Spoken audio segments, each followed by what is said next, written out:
David Traynham, Traynham, the Alert Partnership Incorporated. Beautiful. I am born and raised here in Albany, New York. As a matter of fact, this is my part of town, the south end of Albany. In 1990, I became pastor of New Horizons Christian Church.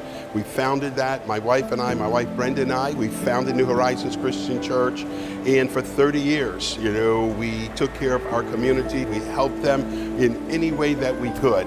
And so in January of this year, we retired, and now I devote all my time to the Alert Partnership in bringing together law enforcement and community, making certain that they're informed, both sides, informed and engaged. Back in 2014, there was an instance in Ferguson, Missouri, whereas a young man was shot and killed by a police officer. That was in August of that particular year. And in October of that year, I pulled together my first meeting. It had about 13 community members. One of the community members was Sheriff Apple. He's been with us from the very beginning. And at that particular time, I said, what's going on, around the nation, I said, it's not if it's going to happen here. I said, it's only going to be a matter of time of when it's going to happen here in Albany. And so I said, what we need an entity that's going to be in the middle between law enforcement and the community, so that should something happen and when something happens, we're able to bring both sides together to keep us from having those same instances, or I should say the same responses that we saw in Ferguson. Little did I know that in April of that year, a young man by the name of Dante Ivey was going to be tased as he was stopped in Arbor Hill. He was tased by Albany police and subsequently died. And that really launched us out into what we really are today. What Alert does, and I think we do very, very well, is we stay focused on the mission that's in front of us of informing and engaging the community and law enforcement. We do that throughout the year. We don't just show up when things are getting out of hand.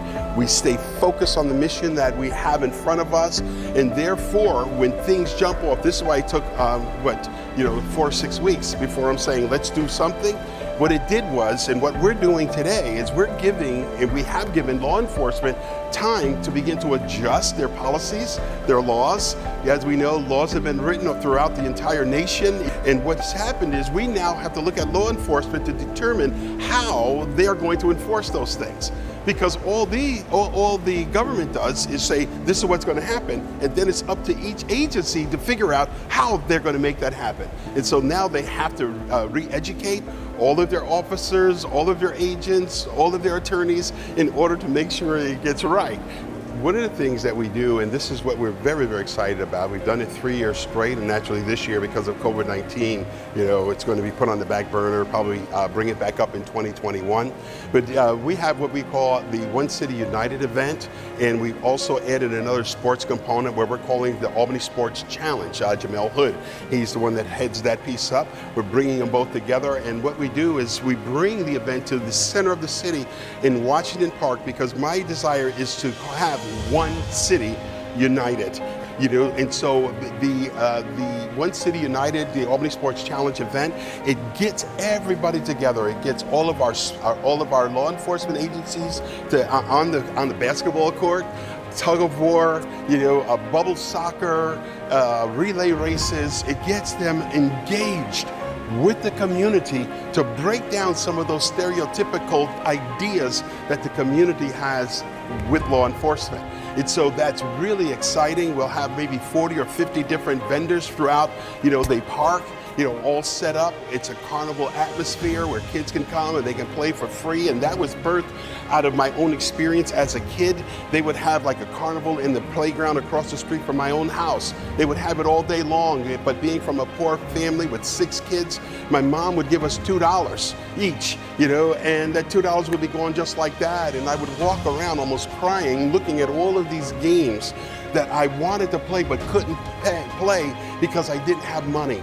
And so my heart has always been, if I ever get in a position to do something, I want to have free events for our kids. Number two is we have what we refer to as a Community Leader and Law Enforcement Summit.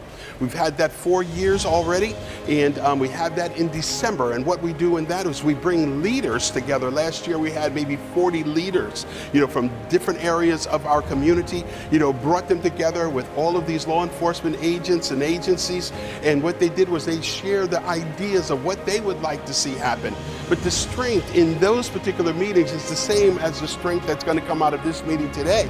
The strength is not so much what happens in that meeting, but it's in the relationships that's built that comes away from it. If somebody wanted to find out more about Alert, they can go right to our website at alertpartnership.com. And we have much more information on there, but also if they wanted to consider being a part of our task force is going to be as big as our community that wants to come in, that's going to come in also with the heart to help. Yet if somebody comes in and they want to be a part of the Alert Partnership, we welcome them with open arms. We look at the skill set they have, and we encourage them to come and to help us, build stronger community and police relationships. Also, we can always use resources. I don't think that there is an organization, especially as a nonprofit, that cannot use resources.